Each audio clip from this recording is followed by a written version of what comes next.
My name is Emily, and for 10 years I thought I had it all. My husband Mark and I were the ultimate number couple goals.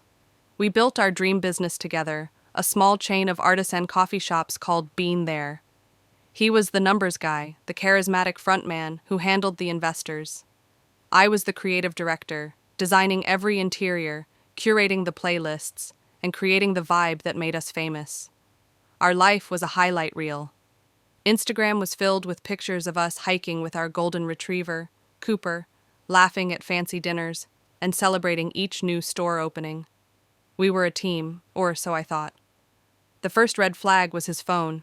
It was like his third arm, but suddenly it became Fort Knox. A new, complex password replaced his birthday. He took it everywhere, even to the bathroom, claiming he was expecting an important email from an investor. Then came the late nights. He'd say he was doing inventory at the new location across town, or having drinks with the guys from the venture capital firm, events I was suddenly never invited to. The biggest chill went down my spine one night. I passed by his office and heard him on the phone. His voice was soft, a tone I hadn't heard in years. "Good night, my little angel. Daddy loves you." He hung up quickly, saw me, and brushed it off. "Oh, that was just my mom." I was telling her we'd visit Sunday, but his smile was tight, his eyes shifty. My gut, the one I'd ignored for months, screamed. This was more than stress. This was a lie. I decided I needed proof, not just anxiety. One night, after he'd fallen asleep, exhausted from another late meeting, I did the unthinkable. I gently took his thumb and pressed it to the fingerprint sensor on his phone. My heart hammered against my ribs. I checked his texts and call log first, pristine, suspiciously clean. Then I saw it, a parenting app called Life 360 tucked away in a folder. Why does Mark have a kid tracker? I opened it. There was only one connected device, a child's GPS watch. The location pin was dropped on a modest suburban house a 40-minute drive away. The profile name was simply Sophie. I felt the room spin. I checked the location history. My blood ran cold. Every single day for months, his dot would appear at that house during his lunch break or after work. The day he said he was at an all-day financial seminar, he was there for 6 hours. I wrote down the address.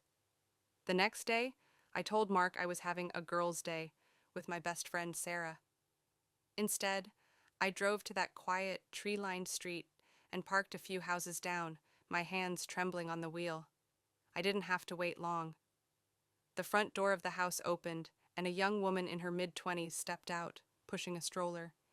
And right behind her, laughing and bending down to kiss her cheek, was Mark. He took the stroller handle from her, helping her down the steps with a familiarity that shattered my soul. He looked so happy, so at ease. They looked like a perfect, beautiful family. I took a picture with my phone, the digital evidence of my reality crumbling. This wasn't an affair. This was a second life. I didn't confront him. I went to Sarah's house and completely broke down. Supervisor at our busiest location, the one Mark always said needed his personal attention.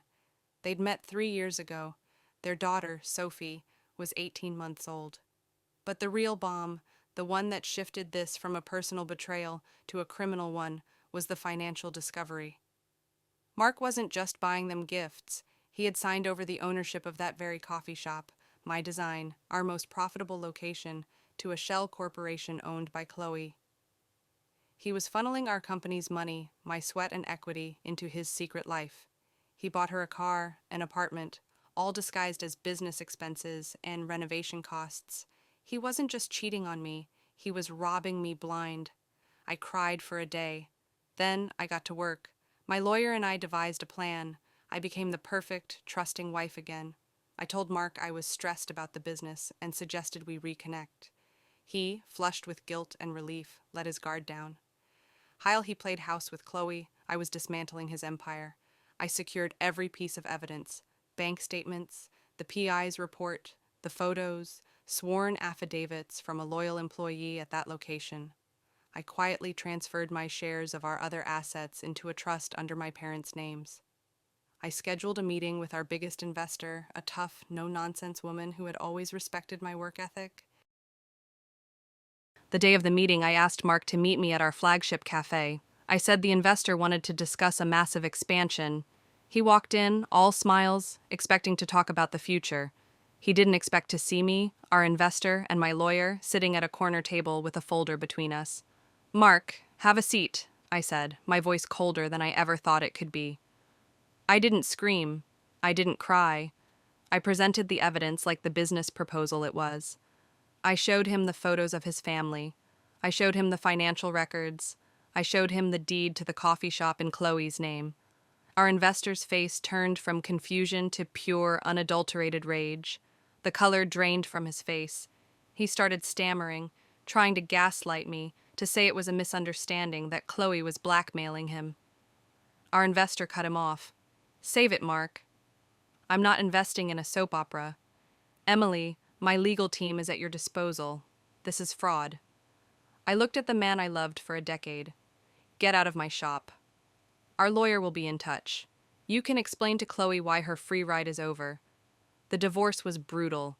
With the evidence, I got everything: the business, the house, my freedom. He was sued by the investors for fraud.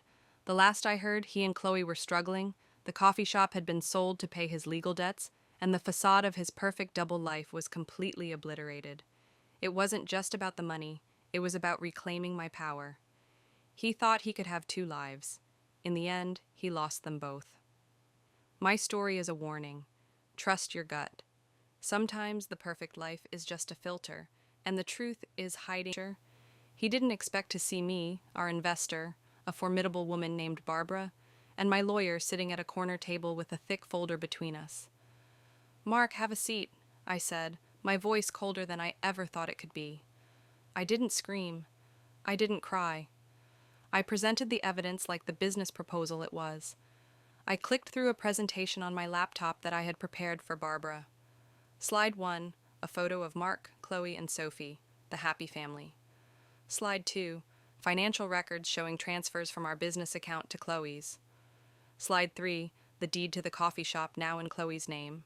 Slide 4, a timeline of his lies juxtaposed with the location data from the Life 360 app. Our investor's face turned from confusion to pure, unadulterated rage.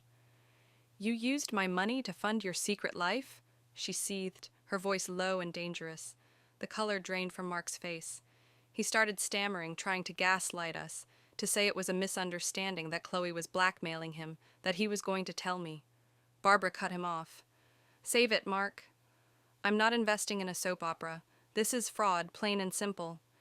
Emily, my legal team is at your disposal." I looked at the man I had loved for a decade. All I felt was a hollow, icy calm. "Get out of my shop," I said. "Our lawyers will be in touch.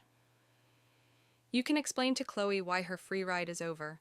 The divorce was brutal, but swift. With the ironclad evidence, I retained full ownership of the remaining business assets, our house, and received a settlement that accounted for the stolen funds. He was countersued by the investors and faced serious financial and legal consequences for fraud. The last I heard, he and Chloe were struggling. The coffee shop was sold to cover his legal debts, and the facade of his perfect double life was completely obliterated. My story isn't about a happy ending. It's about a new beginning. It was about reclaiming my power, my self-worth, and my future. He thought he could manage two lives. In the end, he lost them both. I learned that the most dangerous lies aren't the ones we tell others, but the ones we tell ourselves. I told myself we were happy. I told myself I was crazy for being suspicious. Trust your gut. Sometimes the perfect life is just a filter, and the truth is hiding in a forgotten parenting app on a cheating husband's phone. If you're going through something similar, know this: you are stronger than you think. You will get through this, and you are not alone.